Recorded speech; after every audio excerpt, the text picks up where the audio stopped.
Friends, आज की video में मैं आपको बताऊंगी कि बिगनर्स को सूट की कटिंग में और स्टिचिंग में कौन कौन सी प्रॉब्लम आती है। सबसे ज़्यादा मेन प्रॉब्लम आती है कि जो हमारी नेक बनती है उसमें और जो हमारा आर्म होल बनता है उसमें।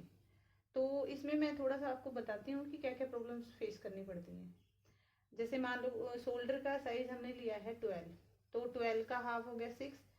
तो जब भी हम यहाँ से लेंगे 6 लेंगे, मान लो ये 6 ले लिया हमने, ठीक है। तो जो आर्म होल का साइज लेंगे वो हमेशा चाहे 6 है, चाहे 6.5 ले रहे हैं, चाहे 7 ले रहे हैं, तो उसमें जितना भी आर्म होल का साइज लोगे वो उससे ½ इंच ज़्यादा लेना है। जैसे ये 6 लिया तो आर्म होल का 6.5 इंच लेना है।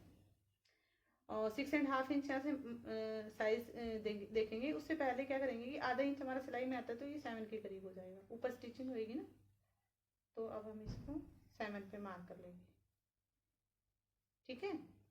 और फिर क्या है, इधर से इसको स्ट्रेट कर देते हैं।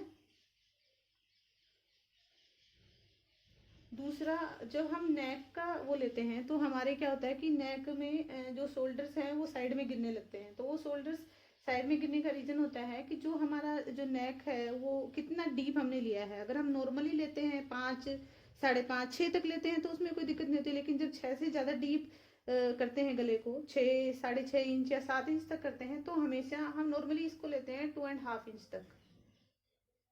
ये तब तक ठीक रहता है जब हमने नेक का की वो ली है लंबाई 5 ली है, 6 ली है, तब तक ठीक है। लेकिन अगर हम नेक की जो है लंबाई 6.5 करते हैं या 7 करते हैं, तो उस टाइम पे जो ये 2.5 इंच हम लेते हैं, इसको एक्सटेंड करना है, ये 3 तक करना पड़ेगा।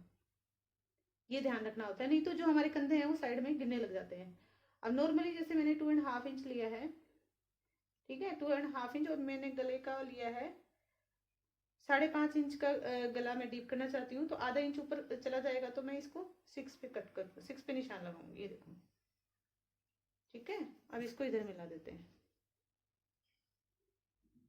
तो इसमें एक तो प्रॉब्लम मैंने आपको ये बताई कि एक तो कंधे गिरते हैं सिलाई के बाद, उसका रीजन ये होता है कि गला तो डीप कर देते हैं और जो ये चौड़ाई है 2.5 के करीब रखते हैं, इसको 3 के करीब लेना है।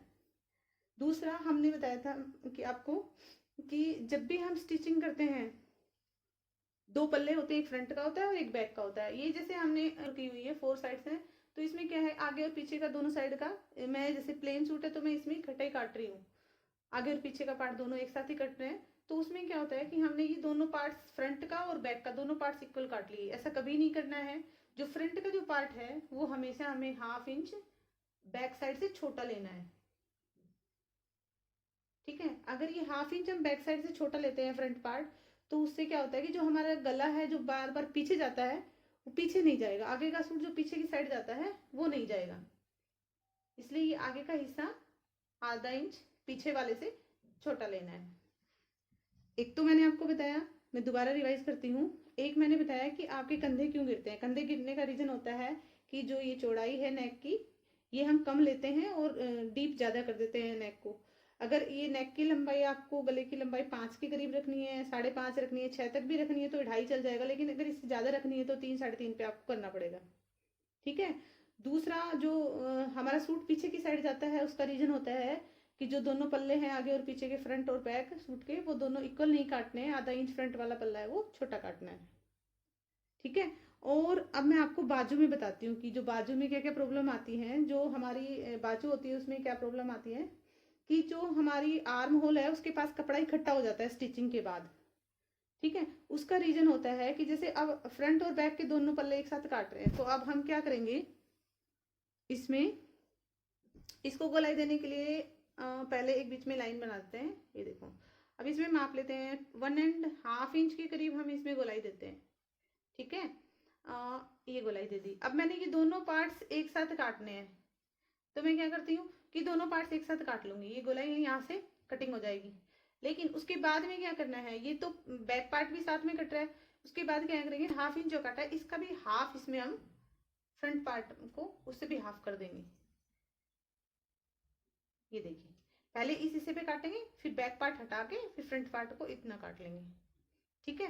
देखिए फ्रेंड्स, जो आर्म होल में जो झोल आता है, जो कपड़ा कलेक्ट होता है आर्म होल के पास, उसका एक रीजन तो मैंने आपको बताया था कि जो कटिंग करते हैं आर्म होल पे, तो उसकी कटिंग में जो गोलाई देते हैं उसमें फ्रंट और बैक साइड में दोनों में ध्यान रखना है। और दूसरा क्या होता है कि जब हम बाजू की कटिंग करते हैं तो जैसे मान लो मैं बताती हूँ आपको, जैसे मुझे ये बाजू बनानी है 6 की, लंबाई 6 लेनी है इसकी, ठीक है, और इसकी चौड़ाई 12 है तो इसका हाफ कर लेंगे 6 और आधा इंच सिलाई में चला जाएगा, ठीक है। अब इसके बाद में हम इसको स्ट्रेट कर देते हैं। इसके बाद हमें यहाँ से ये 2.5 इंच ऊपर लेना है, इसको स्ट्रेट कर देंगे।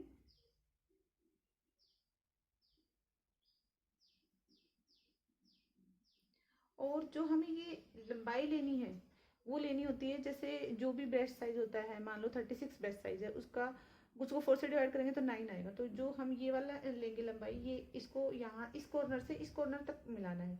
तो वो अगर 9 है तो ये 8.5 होना चाहिए। जो जितना भी साइज आता है उसका आधा इंच कम होना चाहिए। मान लो किसी की 40 है तो उसका 10 बन रहा है, तो 10 की बजाय ये 9.5 इंच लेनी है। 8.5 इंच लेंगे इसको।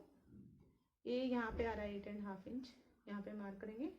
और ये जो गोलाई देनी है नीचे से, उसको 2.5 इंच पे गोलाई देंगे, यहाँ पे निशान लगाएंगे और ये ऐसे करके और यहाँ से इसको इससे मिला देंगे और ये यहाँ से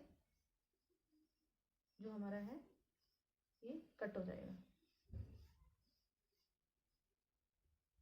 इसकी कटिंग करेंगे तो अब ये यहाँ से ऐसे कटिंग होएगी, ठीक है। अब ये हमने कट कर दिया है, तो ये जो गोलाई है ये हमने दोनों बाजू एक साथ काटी है, ठीक है। बड़े पार्ट में अटैच होगा, उसको आधा इंच और गोलाई देके कट करेंगे। तो उससे क्या होगा कि जो कपड़ा इकट्ठा होता है दोनों साइड बाजू के, फ्रंट में और बैक साइड में, वो नहीं होगा। और जो खिंचाव सा आता है पहनते टाइम बाजू के और बैक साइड में, वो भी महसूस नहीं होगा। फ्रेंड्स देखिए, जो थर्ड प्रॉब्लम आती है बिगनर्स को, वो आती है चाक बनाने में।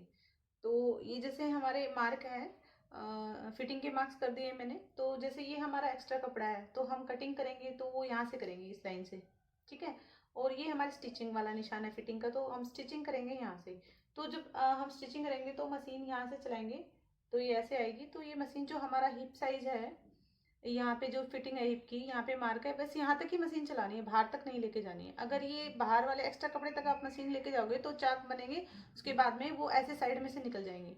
तो इसलिए केवल यहीं तक ही स्टिचिंग करनी है मशीन की, और यहीं पे 1-2 बार घुमा के उसको पक्का कर लेना है और हटा देना है मशीन को, बाहर तक नहीं लेके जाना है। यहाँ तक करने के बाद में ये चाक सीधे सीधे अपने आप आराम से मुड़ जाएंगे और बाहर की साइड नहीं दिखेंगे और सुंदर लगेंगे। अदरवाइज वो अगर बाहर तक आप स्टिचिंग करते हो तो ना तो वो चाक ढंग से बन पाएंगे और सूट भी आपका ऐसे दोनों साइड से निकल जाएगा, अच्छा नहीं लगेगा। फ्रेंड्स, मेरी वीडियो पसंद आई हो तो लाइक एंड शेयर जरूर करें। Thank you.